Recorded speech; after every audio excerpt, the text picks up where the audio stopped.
Я президент школы, ученица 7 А класса Галякбарова Стелла. Я имею право на личное мнение и на личную жизнь.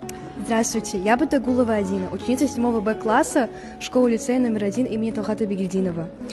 Я считаю, что ученик имеет право на качественное образование, уважение и безопасные условия в школе.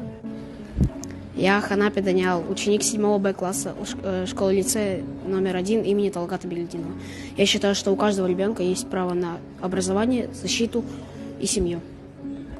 Ученица 7 А класса. Я считаю, что каждый ребенок имеет право на заботу, на уважение и отдых. Здравствуйте, меня зовут Волохов Кирилл Иванович, я ученик лицея номер 1 имени Талгата Бигельдинова. Сегодня я хочу рассказать о правах ребенка. Ребенок имеет право на льготы, имеет право на низшее и среднее образование.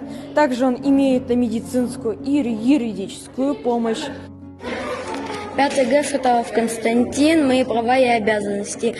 Мои права – это учиться в этой школе и жить в Казахстане. Мои права – это соблюдать дисциплину и все остальные правила. Привет, меня зовут Альмина, я ученица 2 Е класса. Хочу рассказать о своих правах и обязанностях.